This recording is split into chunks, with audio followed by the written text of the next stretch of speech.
অপেক্ষাটা যেন শেষই হচ্ছিল না রশিদ খানের। দক্ষিণ আফ্রিকার বিপক্ষে 699 উইকেটে থেমে যাওয়ার পর আলোচনার কেন্দ্রেই ছিলেন তিনি। অবশেষে সেই প্রতীক্ষার অবসান দিল্লির অরুণ জেটলি স্টেডিয়ামে। সংযুক্ত আরব আমিরাতের বিপক্ষে ইতিহাস গড়লেন আফগান অধিনায়ক রশিদ খান।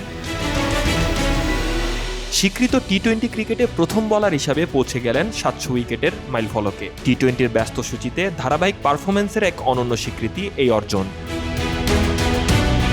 আরব আমিরাতের ইনিংসের 16তম ওভার, নিজের শেষ স্পেলে আক্রমণে রশিদ। মোহাম্মদ ইরফান রিভার্স সুইপ করতে গিয়ে হারালেন নিয়ন্ত্রণ। বল না লাগলেও স্টাম্পে আঘাত, হিট উইকেট, আর তাতেই পূর্ণ হল 700 উইকেটের ইতিহাস। তবে বড় অর্জনের মুহূর্তেও রশিদ ছিলেন শান্ত। উদযাপনের চেয়ে ম্যাচের পরিস্থিতি যেন ছিল বেশি গুরুত্বপূর্ণ, কারণ তার কাছে ব্যক্তিগত রেকর্ড নয়, দলের প্রয়োজনটাই সবার আগে। টি-20 ক্রিকেটের সর্বোচ্চ উইকেট শিকারী হিসাবে এখন রশিদ অনেকটাই এগিয়ে। দ্বিতীয় স্থানে আছেন ডুয়াইন ব্রাভো 131 উইকেট নিয়ে। ও বর্তমানে খেলছেন এমন বোলারদের মধ্যে 613 উইকেট নিয়ে কাছাকাছি থাকা সুনীল নারায়ণ দুজনই আছেন পিছনে।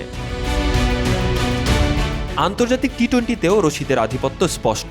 দেশের জার্সিতে এটি ছিল তার 191তম উইকেট, যেখানে পরের অবস্থানে আছেন 164 উইকেট নিয়ে টিম সাউদি ও 162 উইকেট নিয়ে ইস্ট সৌদি।